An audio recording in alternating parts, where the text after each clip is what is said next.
I'm Al McFarlane. Welcome to Conversations with Al McFarlane. Glad to be here and glad to have you along as well.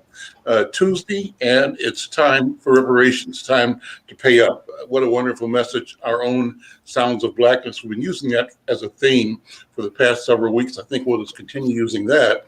And we're closing out often with the companion piece, Sick and Tired of Being Sick and Tired, homage to the great warrior Fannie Lou Hamer.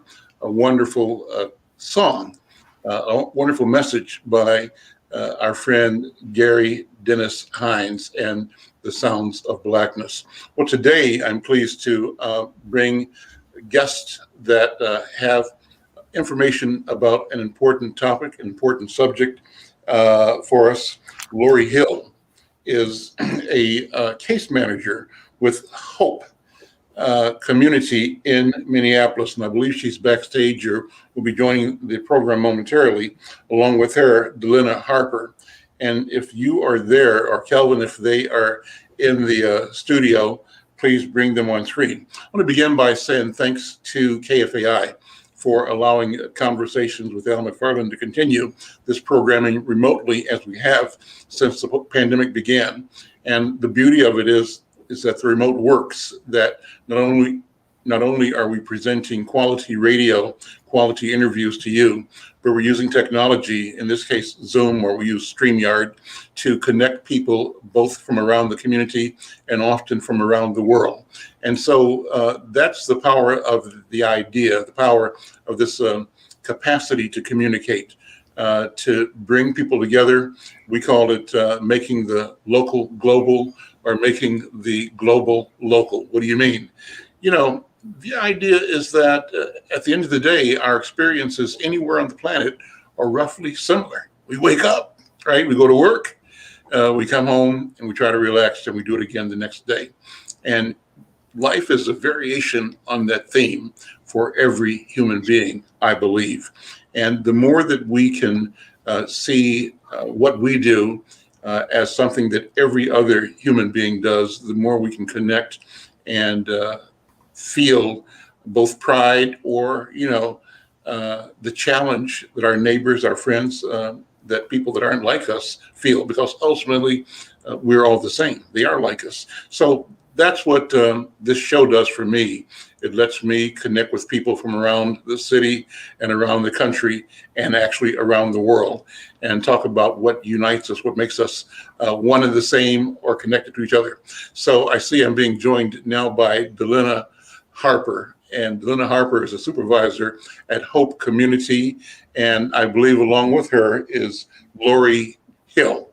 Am I correct? Is that Lori and Delina? Are you both there? Okay. Correct. Great.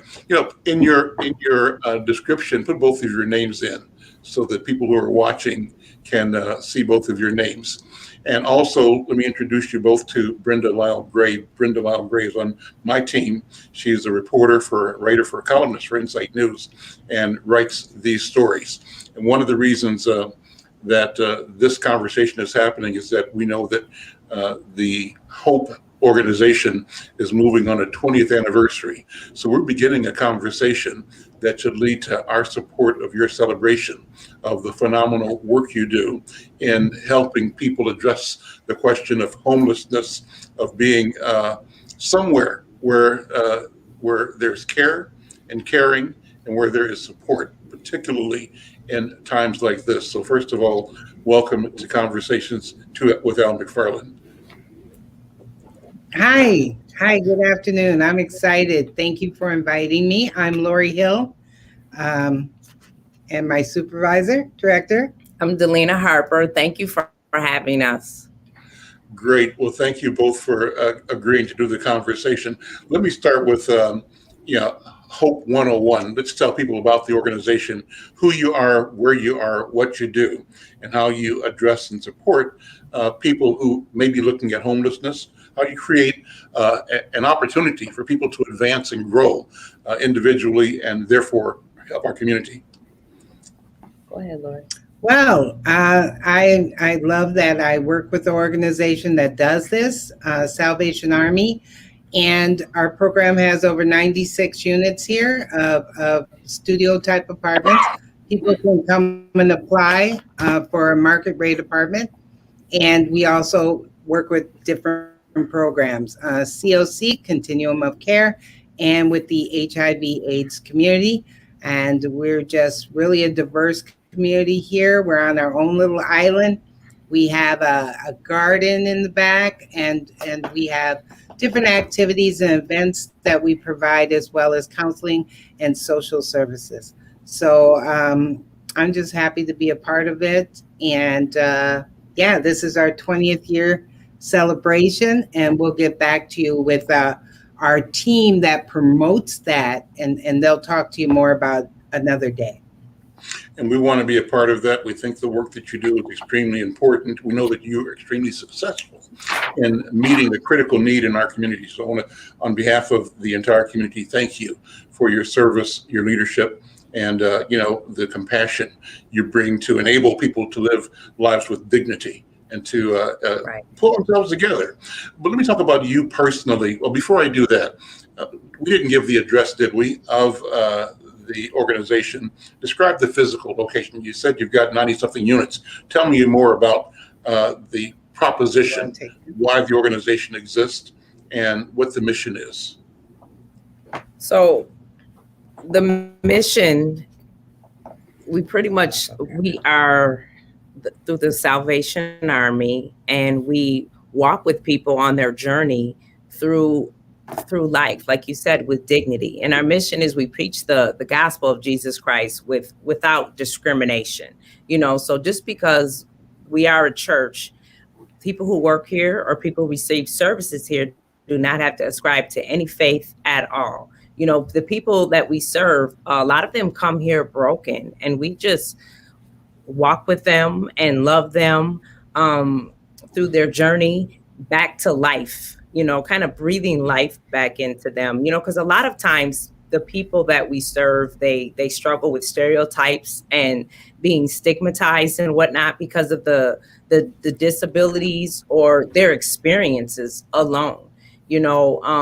A lot of people run into homelessness for a variety of different reasons, and it's not by choice most of the time. Mm-hmm. And so we just pretty much accept them just as they are and serve them when they allow us to in any way that we can. We provide a lot of services here, and just guiding them through their journey. And I think what helps me personally is, like, I've been there. So I've been where they're at. I've been homelessness. I've experienced homeless for 15 years. I lived in a facility like this, and I know, so the personal experiences definitely helps with the connection, the empathy, and that's really all it is. It's just that human connection. Sometimes people just want to be heard or be seen, and just helping them to live independently. Some of the people that we serve here, they're not used to sleeping on beds, and the the apartments that we provide for them come furnished. So sometimes you might go in there and find them on the floor, and they'll use their bed for something else because that's not what they're used to. They're not used to that. So just kind of helping them along the way. And again, just accepting them just as they are, just who they are. Help me understand how we should view our relatives, friends, neighbors, people we don't know who are experiencing homelessness. I can say that probably for a lot of people, you tend to close your eyes when you drive by people who are in a distressful situation, or you tend not to hear when at some level or another, they are crying out to be seen and to be heard. And it's easy to wall off yourself and to say, that's not my problem. But there has to be a different way that can enable us to be our best selves and to hear with, empathy, and also, at the same time, elevate ourselves beyond our fears for our own vulnerability, right?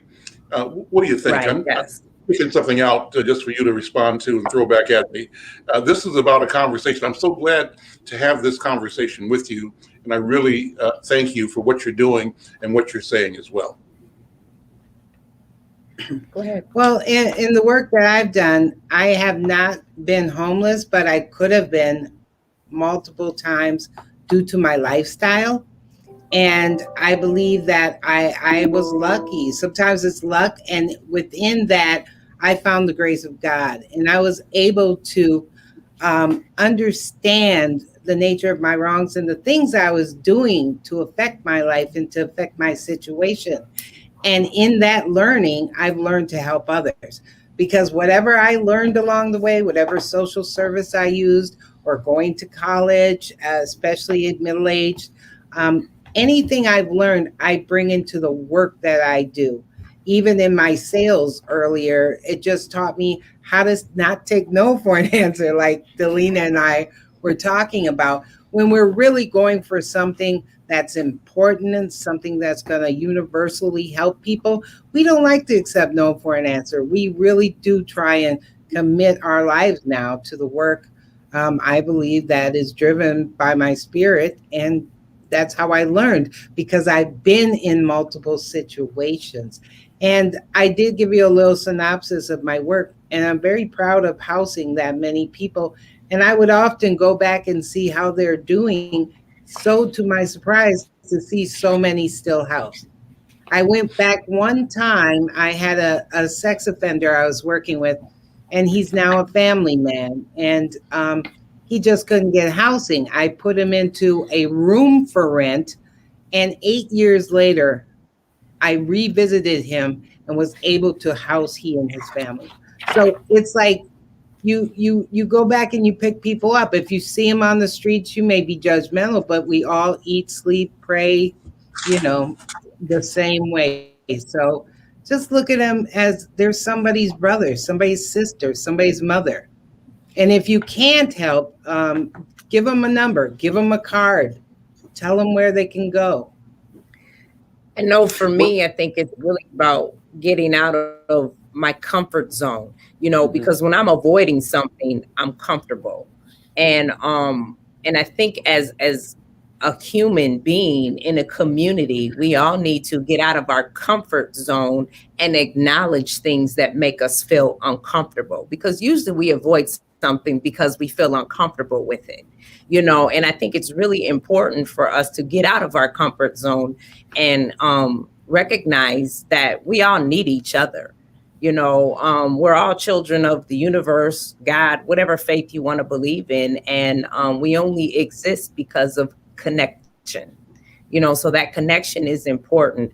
And I'm not saying like get everybody money handing on the corner, standing there with a sign, but I've given them my gloves in the middle of winter, or a hat or a bottle of water, because I a lot of times don't give people money standing on the corner, but I always have something to offer them. Like Lori said, whether it's a number, because not everybody's familiar with resources, and it's unfortunate that the resources available to a lot of people are the best kept secrets. mhm. And it's like you have to search and find and dig to get resources to help people. And these resources should be prevalent all over when they're the best kept. They're like treasures, hidden treasures. And that's backwards. That's not how we should work in this community. So describe the formal name of the organization, first of all, and give the address again. And how do people connect with you? Phone number or email address or website if they either are curious because they need or because they want to help, they want to support. How do people connect with you? So we are the Salvation Army Hope Harbor Studios. We have studio apartments. We're at 53 Glenwood Avenue in Minneapolis, Minnesota. And we do, if just go to the Salvation Army website and type in Hope Harbor, all of our other information will come up. And our main telephone number, 612-699-0705. 659. 659-0705. And we do have Okay. applications available now. But I was going to say something else, but I'll get back to that. Yeah, we have our waiting list is Oh, open. So jobs. And we're also hiring as well. We need dedicated people like to Okay. work with this population, because a lot of people, they get burnt out. And so they come and they go. And I love working here. It's exciting. I love interacting with the residents, even the ones, and I used to be a difficult resident at a facility like this. So I can say this, even the ones that present difficult behaviors, because that used to be me. You just got to love them harder. So, but yeah, we just have high turnover here in staff. So we really need some dedicated people to help serve us and the people, the residents here. What's a day in the life of a resident at Hope Harbor? It's different. It depends on, we have people here they live vast different lives. Some people work here at the Target Center, so they're getting up, going to work. We have some people that work at the Mall of America. We have some people that are going to school. A lot of people are going back to get their GEDs. After COVID, everything stopped, unfortunately, during COVID. So we're kind of getting reconnected, getting them started and motivated again to get back and getting outside and showing up to life. We have dancers, we have authors here. Yes. We have gardeners, horticulturalists. They're teaching me. So we have a garden in the back, and we have the LGBT community. We have so many people.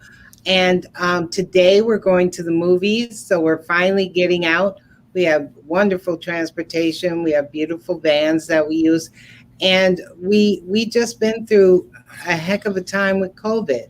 And so we create events. And I think that some of them are generated by their request. So I think the next one might be bowling.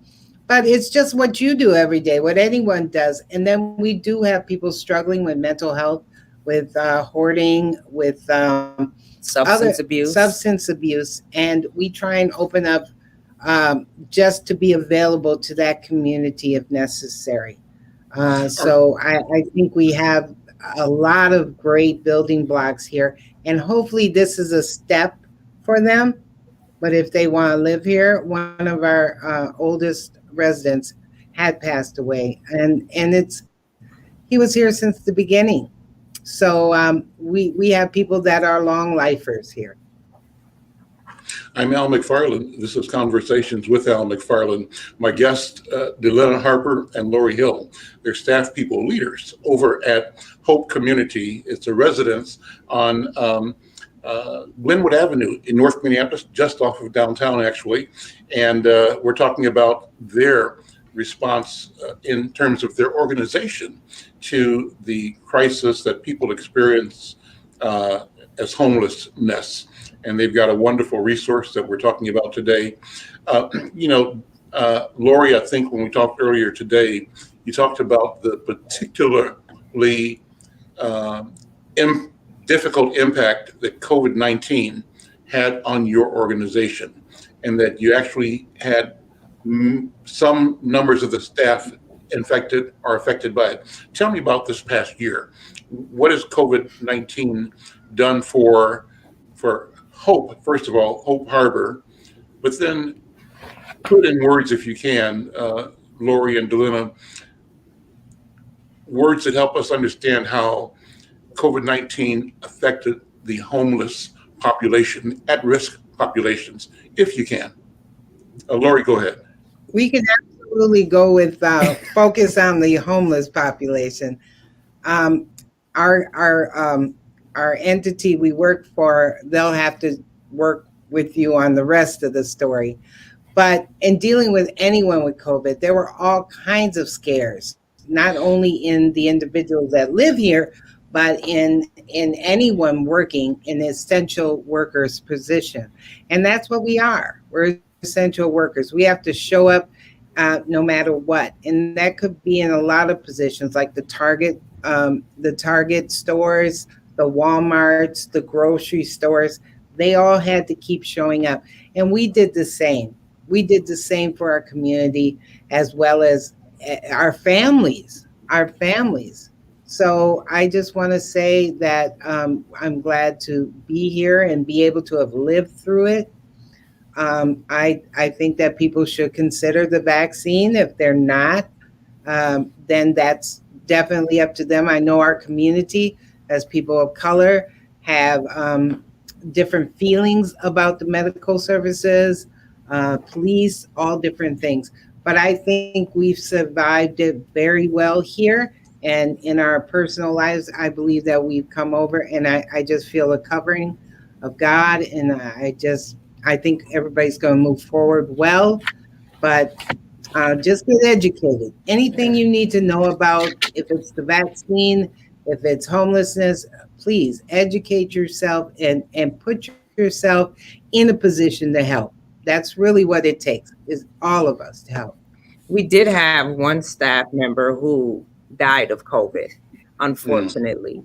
mhm, And the residents here, so COVID really, I mean, COVID did a number on the world, but mhm. as far as the residents that we serve, if they had mental health issues or substance abuse issues or whatever other issues, it really just made those issues 10 times bigger.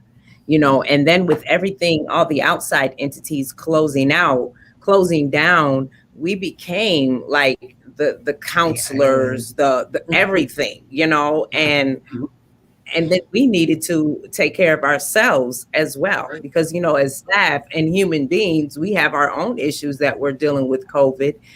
So it was really a traumatic experience for this Hope Harbor community, the Minneapolis, the world. Yes, you know yes, so, and we were able to get, for people that wanted to get vaccinated, we had on-site vaccinations, and Great. we thought it would be best to get the one shot, that because it's really hard to get people committed to come back to another shot, Right. especially people, the residents that live here, and that are homeless and transient and whatnot. So we decided it would be best to do the one shot. And so for those that wanted to get vaccinated, they were able to get vaccinated right here where they live. And we also included others in the community. Like when they had leftover vaccinations, there's a shelter right next door. Mhm. Some of the staff walked over there and was offering vaccinations for those that Awesome. wanted to get vaccinated. So we're definitely trying to do our part. I'm Mhm. grateful that we're on the other side of this. We've learned a lot from it. Um, and things are opening back up, so the people that we serve here are able to get the services that they need to address their issues, their mental health and their substance abuse issues, because everything just got worse, on top of dealing with COVID and the fear behind that. Let me check with you. I know you got to leave in a couple of minutes, Lori, because you're going to the movies with your people.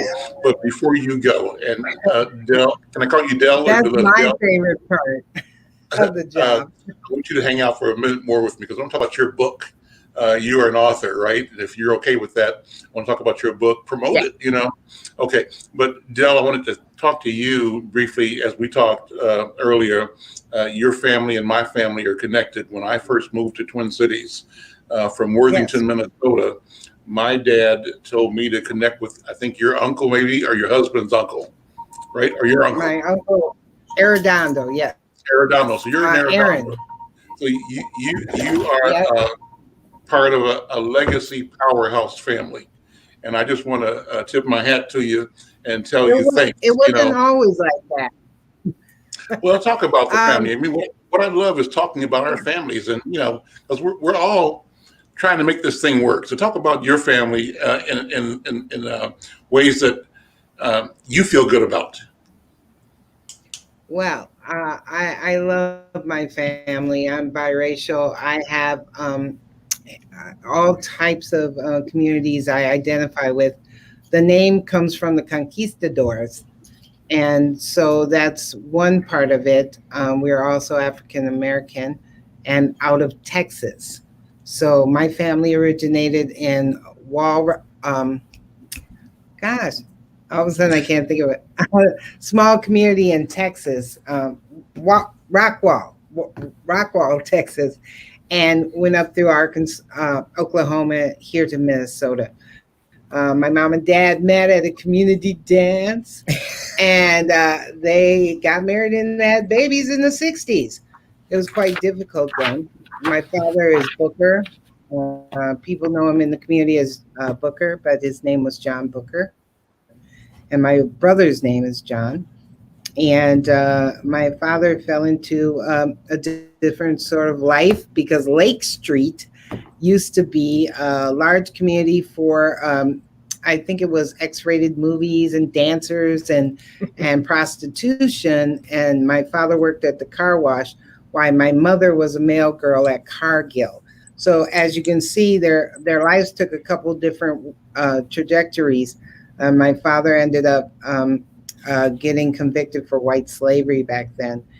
And if you were to look at his record, he actually challenged the courts because some of the women were older than him and they were able to make their own decisions. And it was just the life I grew up with him. But my mother in Cargill went from ninth grade education, both of them actually, to be successful in their own little ways, in their own worlds.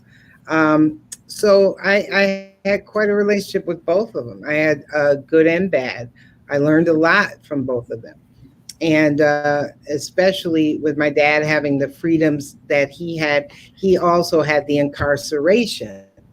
So, and my mother being a single parent, I never witnessed any of the things that I know a lot of my community knows, because she had a large support network with her family. So I think I was raised really to the best of both of their abilities. And I love Minnesota. And knowing Aaron and Madera, my cousin with the police chief Madera, and my other aunts and uncles, we have a long history here from music to now to authors with Lori and Carla Arredondo. And now Chance Arredondo is an author as well. So I just bought one of his books. I haven't read it because I'm saving it for my grandchild. But this community has grown from everything from Rondo to the barbershops to the bars. I mean, I've been here for it all. And so I really like that I've found my niche in helping people, because I wasn't this person at all before now. And the things that I learned was really that I had to love myself more.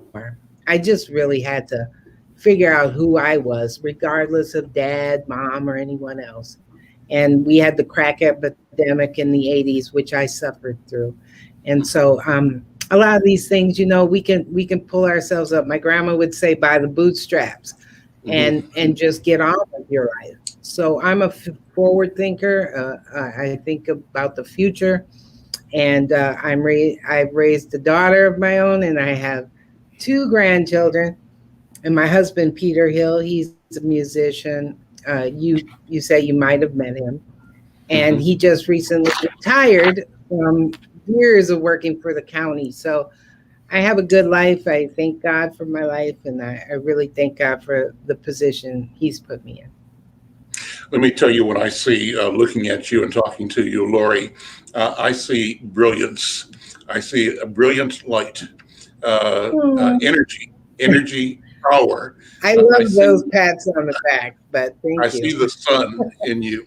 I see life-giving, life-restoring, life-nurturingness. So I just want to, my job is to be the witness. And I'm telling you what I'm looking at right now. And in saying that, I want to thank you for being you. And you are a gift to our community and to the world. Thank you so much. Yeah. So I'm glad to be a book instead of a bomb like I used to be.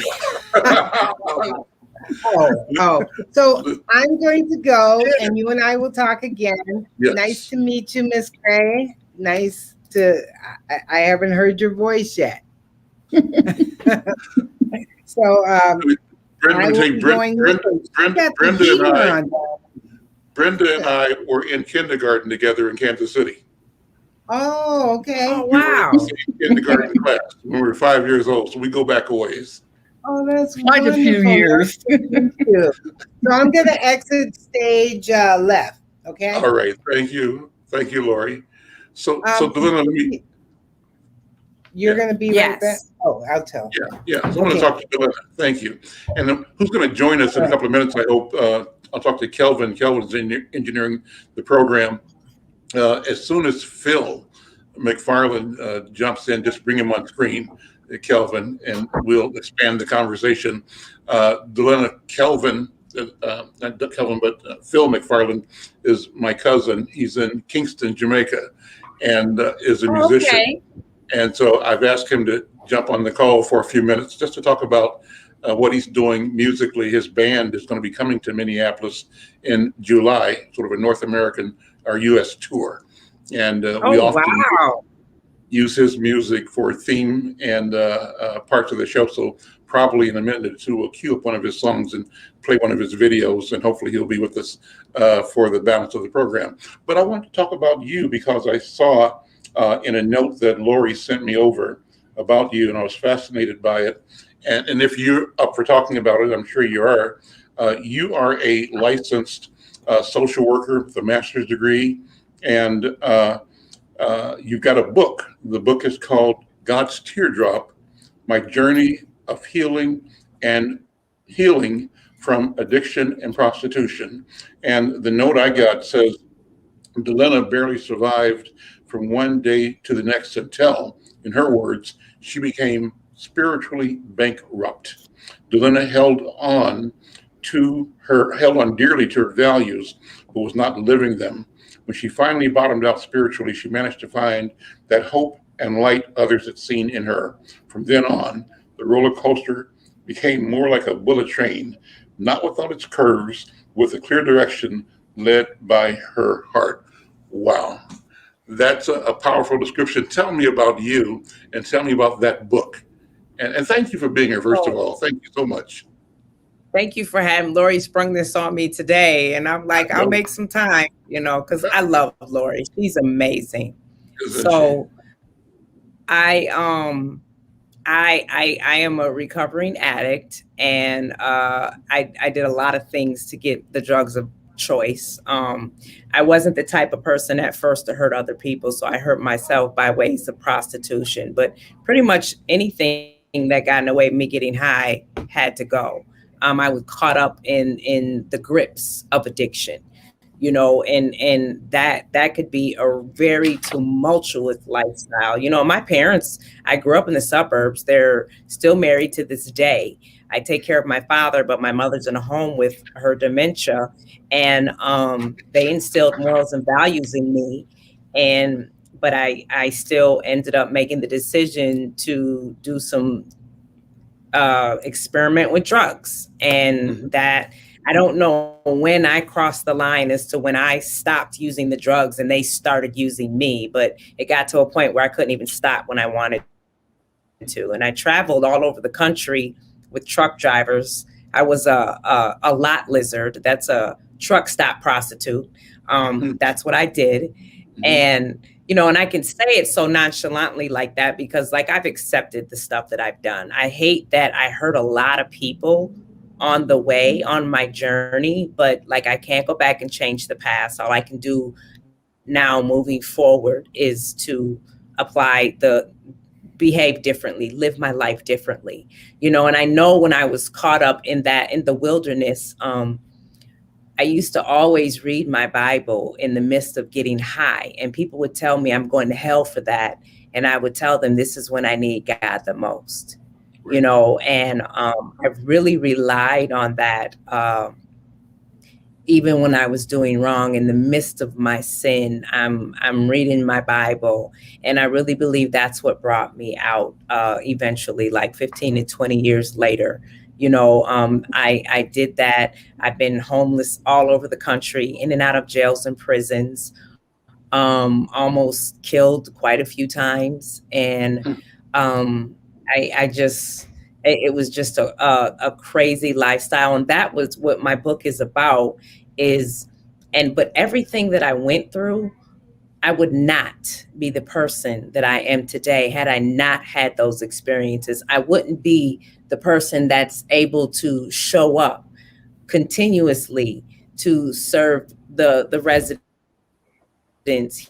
here, or even I just have a way with dealing with, I don't want to say difficult people, but different people that just behave and think differently. I just have a way, because I guess that used to be me.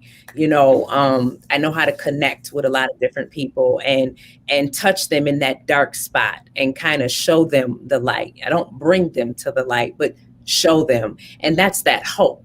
If you can just give somebody hope, because that was all that I had to hold on to was hope, because I knew that I would be clean one day. I just didn't know. I just had to survive. I just had to survive. And I knew if I survived, I would be clean. And when I did get clean, I was able to right all my wrongs, most of them. And, my family never really turned their backs on me. And I remember I used to steal from my parents all the time. And today I'm taking care of my father. I was in New York running a halfway house for 10 years. Over 10 years. And for women coming out of jails and prisons, I walked away from my life there to come back home in Minnesota to take care of my dad, so he lives with me today. And so I'm like the prodigal daughter, they had to turn their backs on me because I was harming them, and they had to take care of themselves at the time. So I thought they abandoned me, but they had that self-preservation, and today I understand that. But today, like, I'm my father's power of attorney. I take care of his accounts, his money, everything, and I'm the one that used to steal from them, so, and it's just so amazing. It's amazing. Were you angry at them? How did you justify taking from your parents? Were you angry when they tried to both advise and counsel you, or did you just ignore it? I mean, what was the circumstance? Well, I thought that they just needed to leave me alone. I'm just like, I don't have a drug problem. I have a money problem. I don't have enough money to support my habit. And it was when someone is consumed in that world with drugs, like, nothing matters. Nothing or nobody matters. I literally signed over papers to give my daughter up, and I was not thinking, good, now she'll be safe. I was thinking, and this is just honesty, and I'm really big on self-honesty. I was thinking, good, now I can really get high. Now I'm grateful that I signed her over to my parents, but that self-honesty piece, I wasn't doing that because she was safe. I was doing that so I could do what I wanted to do, which was get high. But no, I was not angry at them. I was doing anything that got in the way, me getting high had to go, or you got harmed. And my daughter, myself, I lost myself.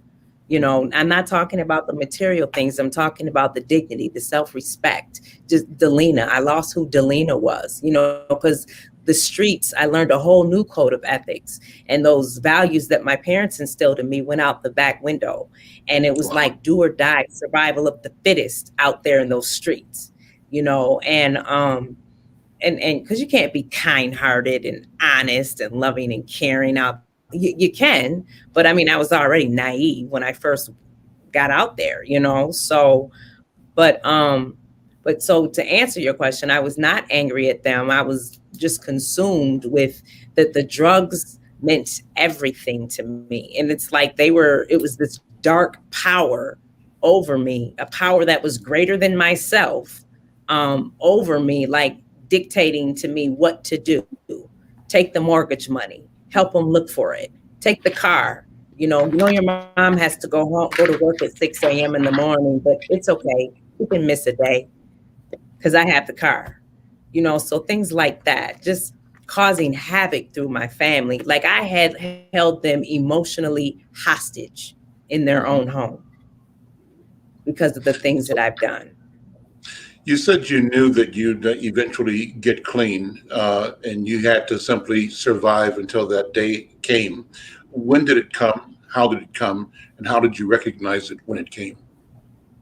So I used to always pray to God for action, because I used to talk about being clean while I was getting high, and I would think about being clean while I was getting high, but it was really hard for me to put forth any action.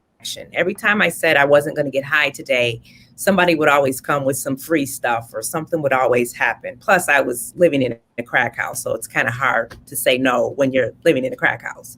And I would always pray, just help me. And I was praying for action. I even remember I called my parents and, they were crying and I told them, just pray for action, pray for action. And I had got arrested. I had turned a trick and it was a nightmare. And I got arrested and I was so relieved when I got arrested because I knew when I went to jail, I can get a couple clean days under my belt. And that was February 16th, 2006 when I got arrested. So my clean date is February 17th, 2006. And when I got picked up in a prostitution sting, and when I was in jail, I had an internal battle going on inside of me. A part of me wanted to go back to what I was doing on the streets because I was familiar with that. I was comfortable with that familiar pain and misery. A part of me wanted to do something new and different, but I was fearful. I didn't know what to expect from that lifestyle, but God just did a series of events where there was a house that came in there and they had a space for me when I got out. And they were there when I got out of jail, and I went to that house and I just felt the love when I walked in the house. I knew I was ready then. And I stayed at that house for a while. Eventually I started working there, and that's the house that I became the director of. So I was a resident in that house before I became the director of that house years later, and went back to school and got some degrees and whatnot. So they really helped me. I slid under the door of that house, and they helped me stand on my own 2 feet and gave me a voice. What a story. What a powerful story. I'm so glad to hear you and to meet you and to hear your testimony as you're sharing it right now. And so I think you said this already, but I'll ask you again. How does it enable you to connect with, relate to, and understand, be compassionate with other people who are experiencing all kinds of challenges in their life, in their daily life? And it could be mental illness, it could be substance abuse, it could be being abused by family, friends, or the streets. What gifts now do you present in engaging the people that you are connecting with?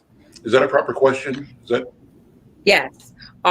Authenticity. And I'm not saying that people that haven't had the experiences that I've had, that you can't be authentic. But like I can understand and have compassion on a deeper level because I understand that, and with no judgment, because the things that I've done, half the residents here have nothing on the things that I've done. So I cannot judge them, so it's just, again, and accepting them and loving them where they're at without judgment. And I think the biggest thing that helps me to do that is self-awareness. As long as I'm aware of myself and honest with myself about who I am and my beliefs, I think that is what helps me to connect with them on a deeper level, in addition to having some of the same similar experiences them. But self-awareness is really big, and it's really key in helping others, because a lot of times if we're not aware of ourselves, we may present some biases and judgments that we're not aware of. I can work with people that I physically fought in active addiction. Mm-hmm. I fought people in active addiction, and when they came to the house that I worked at, I was helping them, mm-hmm. because I understand that is not who we were. We act different in that lifestyle, and this is different circumstances, so just having that ability to be able to help someone who I physically fought, and being able to forgive myself and the individual and understand, I think all of that comes into play with connecting on a deeper level. And I think the authenticity is extremely important. I'm Al McFarlane. You're listening to Conversations with Al McFarlane, watching Conversations with Al McFarlane on the Inside News Facebook page and around the country on the Facebook page of the Black Press USA website. So we're glad to have you here. My guest is Delina Harper. She's a licensed master social worker, and she's the author of an autobiography entitled God's Teardrop, My Journey of Healing from Addiction and Prostitution. What a powerful story. How do people find the book? And do you have other books that you've written or other books that you're writing? Talk about how this book came about and what else have you done in that area and what else are you planning to do? Okay. So the book is on Amazon. That's a loaded question. I'm going to try to answer all of them. The book is available on Amazon. It's also available at Barnes & Noble and I forgot the other name of the place, but Barnes & Noble and Amazon. It's on electronic for Barnes & Noble. And okay. What were the other questions? Oh, that is my first book. Okay. My first book. And it took a while to write because I had moved here while we were still writing it. And somebody actually helped me because I always thought about writing a book. I joked about writing a book until someone said, I'll help you. And they were an editor. They had experience with writing books, you know. So I talked into a recorder and she transcribed it and she knew about the editing process, the publishing process. So she is amazing. I love her. And so that's how the book came about. But say her name. I mean, people are wondering. Yeah. Her name is Jane Sutter. She works with Jane Sutter Communications, and she is an awesome woman. She's a mover and a shaker. And she sat with me on my couch and cried and did not judge me. And she really tried to understand the world that I was trying to communicate to her. Like we would talk about something and she would go off and do her own research on it and then come back. And I'm like, yeah. So like that told me that she was really interested. She was sincere and she was listening, you know, and this just wasn't another project for her. You know, she had heard me speak at some events because I did a lot of public speaking in Rochester, New York. And that's how I connected with her. But this is our first book and people are asking about the second. And I have so much going on with my life with my mom and dad, and I just had a new grandbaby. So I'm just excited.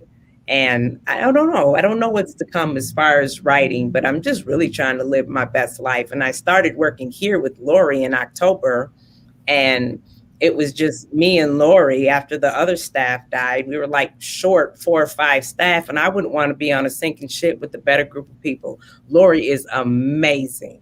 You know, so I'm just really trying to, I got to figure out what my new goals are. I was thinking about going back and getting my PhD. So I'm just thinking. Well, this is a chance to have you connect with my colleague, Brenda Laugay. She's also an author and has published one book so far, Brenda, right? One so far, and is working on others right now. So you guys have so much to talk about as authors, as published authors. Brenda, any questions or comments, first of all? I just admire how you have kind of regrouped under the divine and your spirit and how you're able to share this with people who are in so much need right now, including this old lady. You know, it just is. And we have to be honest. And the way you have taught, it's beautiful. I wished I had time to read your book, but I'm always writing for the boss. But what a beautiful story. Just wonderful. And the work you're doing. They probably need to clone both you and Lori 10 to 15 times. But congratulations. We have a book review editor. I'm going to get your book in his hands and have him to do a formal review of your book and have you come back and talk about that with him or with me or with Brenda or the crew. But this has been a wonderful conversation. Now, I had hoped that my cousin Phil McFarlane would join the call. And Kelvin, you're in the background. Apparently, the connection didn't happen. We had hoped to have Phil on for the last few minutes of the program, and I see we're down to the last few minutes now. But Kelvin, if you are there, can you tell me whether or not Phil is connecting? Never did. Okay, I see the note in the post. So maybe next week we can get him on. But Delena, thank you so very much for taking the time on short notice to join the program. What a powerful and inspirational story. Right. And I just want to thank you on behalf of our community, our families, and all the people whose lives you've touched, and all the healing that you are bringing into creation today. Thank you so much. Thank you. Thank you for having me. And I think it's important what you do too, as far as with the communication, the educating and informing people. I think the conversations, they need to happen and they're important. So thank you. Well, take a minute and say hello to Philip Earthcry McFarlane. Philip is joining us briefly from Kingston. Philip, can you hear me okay? Yeah, I'm just hearing. I'm just not hearing. You're not hearing. Okay, he's there. No, I'm hearing. You are hearing. Well, I'm glad you're here for a few minutes because we only have about 5 minutes, Phil.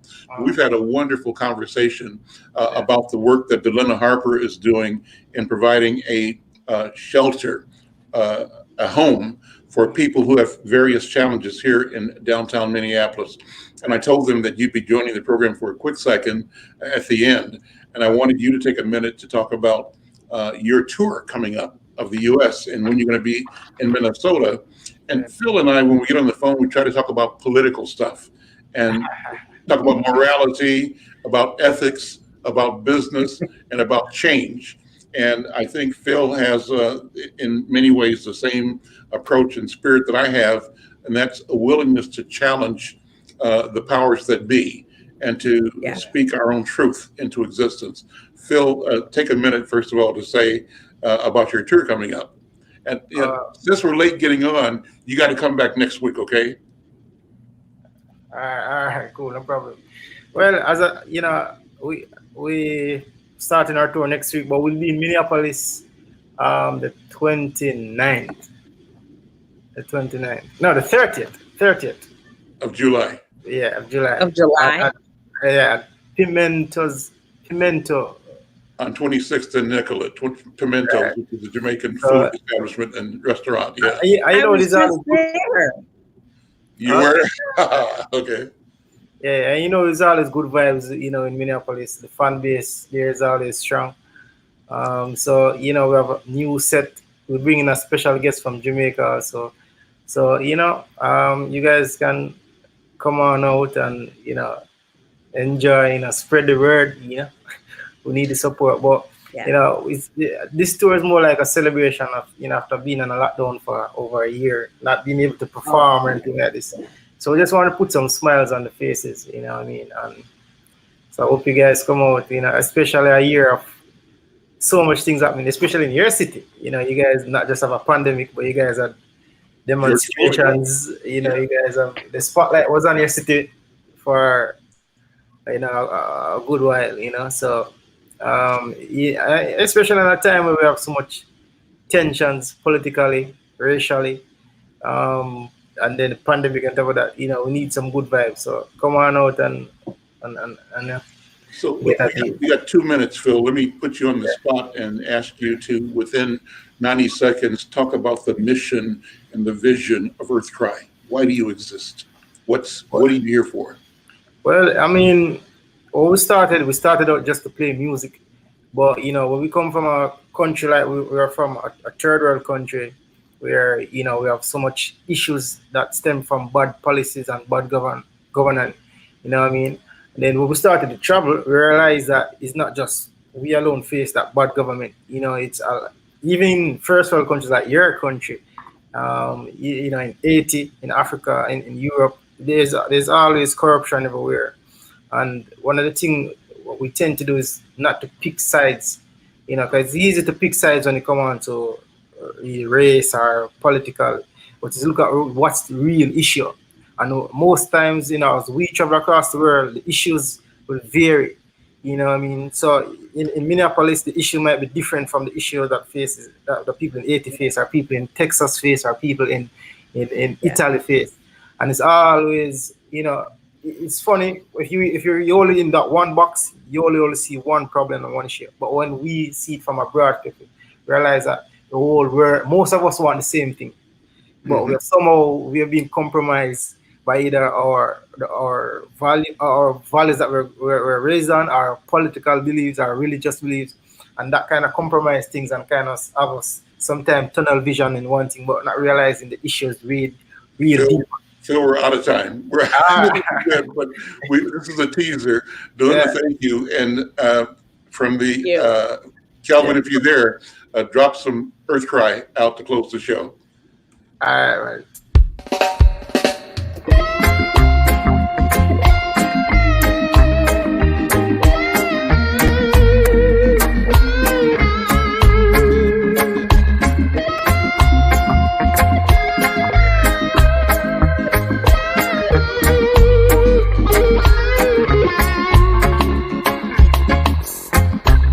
Morning draws near,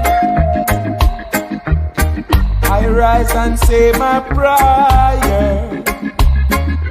Little piece of bread to my mouth, little tea to wash it down.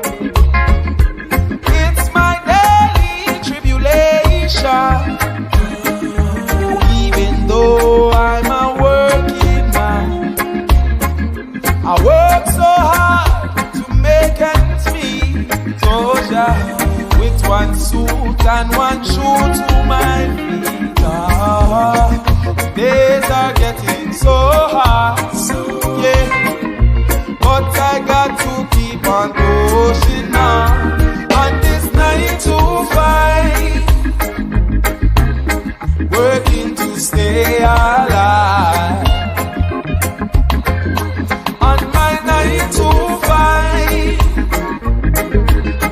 Working till sun goes down.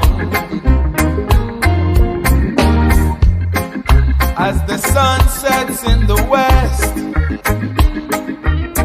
I pack my things and head on home, thinking about tomorrow's journey as I try these streets alone.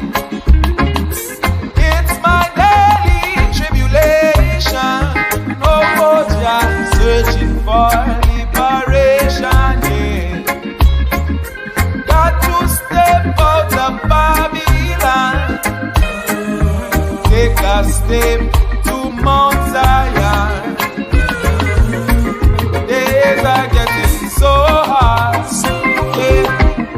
but I got to keep on pushing on this 9 to 5, working to stay alive. Oh, on this 9 to 5, working till sun goes down, sun goes down.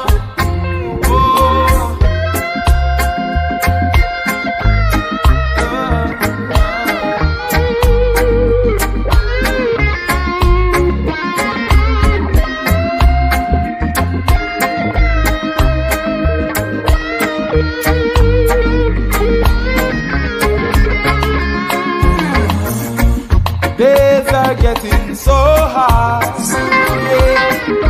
but I got to keep on pushing on this 9 to 5, working to stay alive.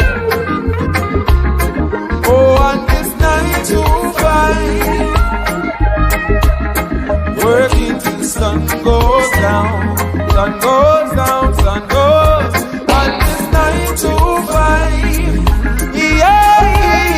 Working to stay alive. Oh, on this 9 to 5, working till sun goes down. Oh Lord.